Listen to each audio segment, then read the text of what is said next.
Hey, good afternoon. I'm Assistant Sheriff Brett Zimmerman.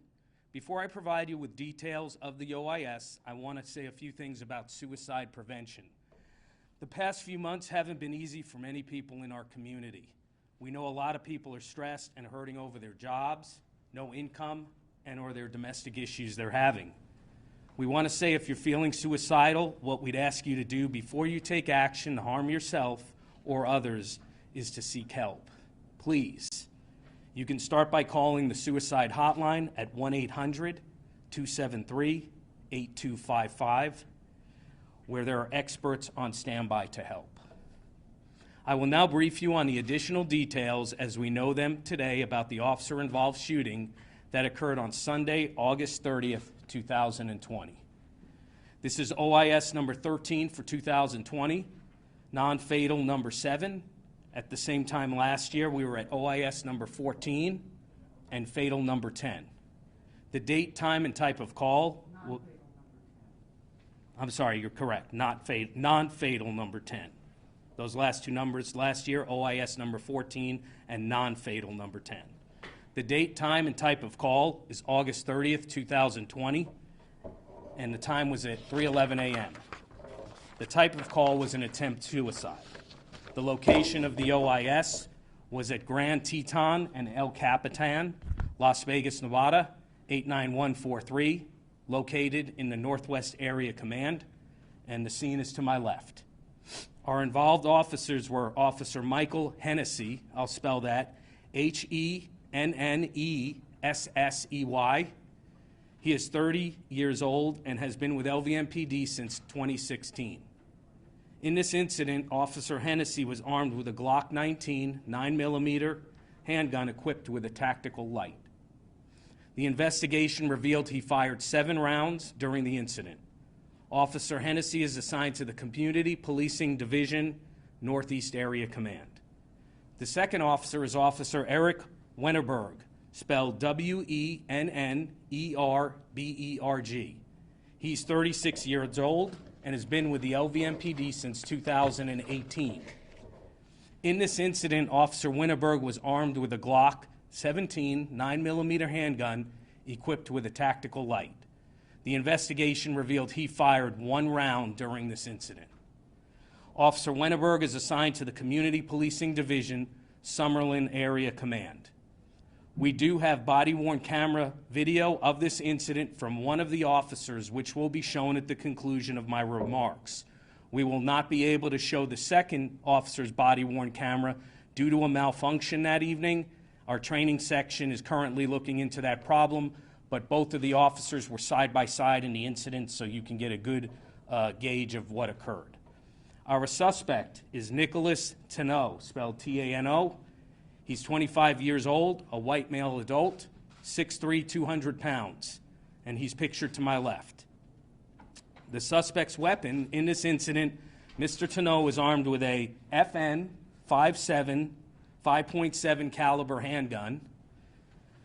Also a second weapon was a Glock 20, 10mm was also found in his vehicle. The suspect's vehicle right there is a 2003 black Mercury sedan, and the circled area is where the other firearm was found in the trunk. Mr. Tano has been charged with attempt murder on a protected person, 2 counts, discharging a firearm where persons may be endangered, 11 counts, and resisting with a firearm. Our details of the OIS are as follows. On Sunday, August 30th, 2020, LVMPD Communications received information that Nicholas Tano was armed with a handgun and was standing outside his ex-girlfriend's home, which is located in the 8900 block of Happy Stream.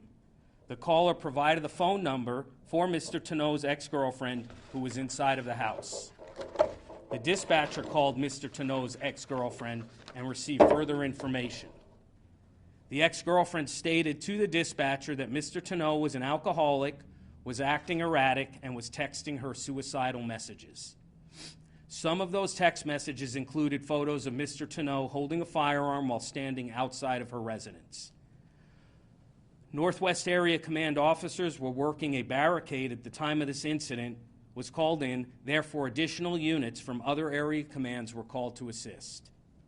Officers arrived on scene and started to establish a plan to bring the situation to a peaceful conclusion. While the officers were establishing that plan and a perimeter, they saw Mr. Tonneau get into his vehicle and drive towards them. Mr. Tonneau continued to drive past the officers and headed towards the main gate. Officers Hennessy and Wennerberg got in their patrol vehicles and followed Mr. Tonneau as he left the housing development. After exiting the housing complex, Mr. Tonneau stopped his vehicle in the intersection of Grand Teton and El Capitan. He immediately got out of his vehicle and walked to the trunk of the car. He reached into the trunk and pulled out a firearm. While this was happening, officers were giving Mr. Tonneau verbal commands to stop moving and to show his hands. Mr. Tonneau ignored those commands, and instead of complying, he faced the officers and fired 11 rounds at them. Both Officer Hennessy and Officer Wennerberg reacted by just discharging their firearms towards Mr. Tonneau. And as you can see, this photo to the left of me has damage to our patrol vehicles that the officers had taken cover behind, and those were the hits on our vehicles from Mr. Tonneau's rounds that were fired. Mr. Tonneau was not injured and fled from officers on foot while still armed with his firearm.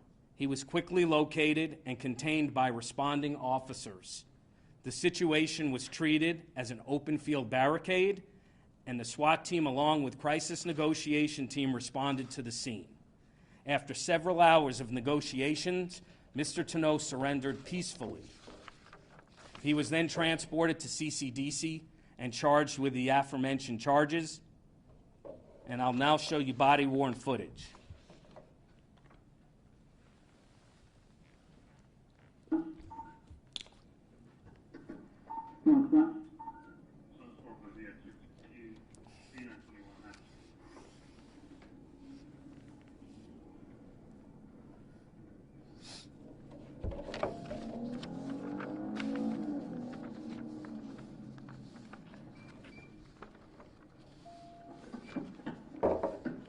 Where's your hand? Hey, where's your hand?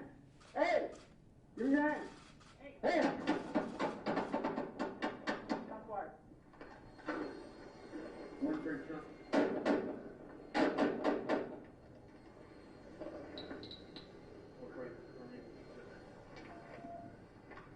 One big point. This is it slowed down. You can see, you'll be able to see the muzzle flash when Mr. Tonneau fires his first round at our officers, if you zoom in quickly right here.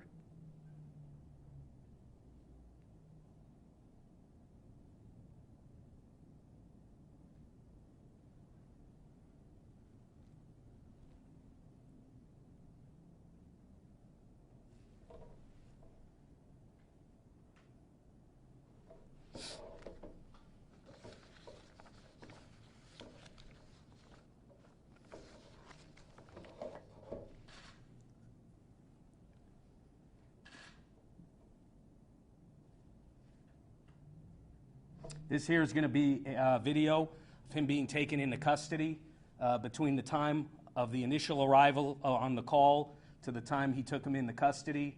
Our officers were out there de-escalating for about 4 to 5 hours, and we were able to take him into custody safely with no other further incident.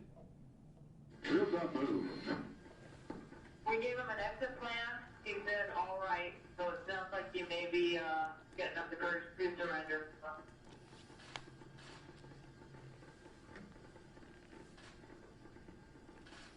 Okay, boss. Ron's got tasers. I got 2 tasers on that side. He's saying he's going to give up. So if he gives up, let's just be patient with him. If he starts walking towards you, comply with command. And he's still armed with the firearm. It's down there to our left near his leg. He's on an actual phone with our officers.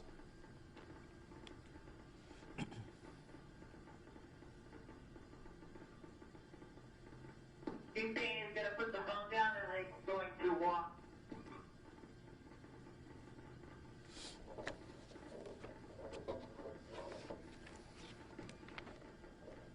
Give him verbal command.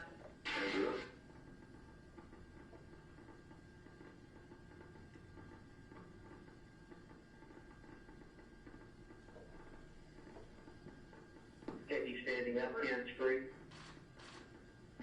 So there's out there, has his hands on walking towards us. Lifting his shirt up, while hands clear, hands are up, he's following direction. Here, Jim. Now, To the air fire line, looks like he's compliant.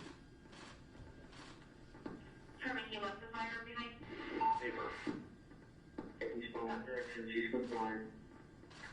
Team's hands off. Squad's making contact now together to custody. Okay, the only thing I have to add is we are glad this came to a peaceful ending, but we also have to take into effect is our officers could have been seriously injured on this incident. Luckily, they were not. They did return fire at this suspect to defend themselves, but in the end, we were able to de-escalate this situation and bring this situation to a peaceful ending.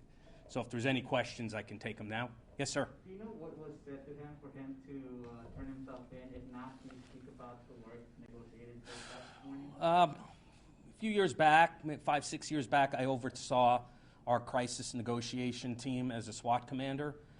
They're trained for all gamuts of discussion with the people we're trying to negotiate with. Sometimes it could just be a personal liking to the person. The suspect takes a personal liking to that negotiator they're talking to, or they strike a common type of common interest, but it could be something as small as that. But they go through an enormous amount of training to be able to talk to people from all walks of life to de-escalate situations like this. When in the encounter did the officers fire those 8 rounds? We never saw it on footage. He fired the 11 rounds. It was during that. It may have been just after. But as they were defending themselves, they initially ducked cover. He still had the firearm, and that's when they returned fire. So you have at least 5 hits to the vehicles. Can you expand on how lucky the officers were to not get injured, and the suspect as well? Yeah, I would say everybody was lucky on this. We teach our officers to take cover behind their vehicles. It's the best area to be when you're receiving gunfire, either behind a door, optimally behind a engine block, but they reacted exactly how they were trained, and they were able to get down, go low, and be able to avoid the gunfire of him firing. And as you can see, it just occurred quickly. They probably weren't 30 seconds in before he just turned and fired on them. And the body camera, is it of the officer who fired the 1 round, or the officer who fired the 1? The body camera is it's from Officer, hang on, let me just so I get it right. It's from Hennessy, and Hennessy, no? Okay, it's from Wennerberg, and he fired the 1 round. And one more question, sorry. And the suspect, he had a handgun on him and a handgun in the car? Correct. There was a handgun sitting next to him when we took him into custody, and there's a previous photo in the trunk. That was a Glock 10 millimeter that was located in the trunk. So I think we should replay the video for you since there was some confusion. The first volley of rounds that you hear are from the suspect firing, and then you hear a series of those 8 rounds are from the officers. And if you notice, you will also see bullets skipping on the ground from the suspect's gun, coming right at those officers hiding behind that, trying to take cover behind that black and white. If we showed you guys some pictures, some stills of circles on the vehicle, you can see where those bullets were impacting. You could actually the see vehicle. on the tire, like one of the front tires from an angle where it does catch, you could see it hit the front tire of a patrol vehicle in slow motion. Hey!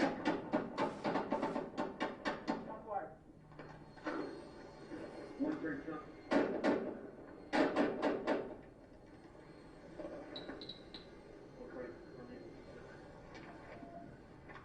One third truck.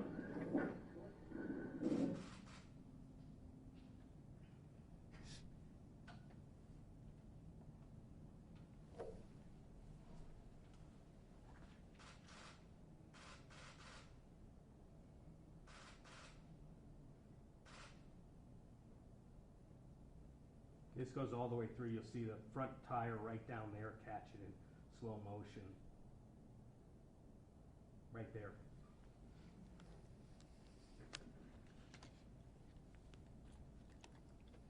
Did any of He was not hit. Do you have previous history with him, your officers? I believe he had no criminal history prior from that we know of as of right now. Would he be getting a psychological evaluation, or is he just in jail? He's in jail right now, whatever the courts impose after, but he's in jail with a bail amount set, and then he'll go through the system. But obviously, as we read right now from the details, there are some issues with him. It's pretty safe to say, but that is during the process of what he's going through the court system. Did you give an age and I dismissed it? At 25 years of age. Okay. Thank you very much.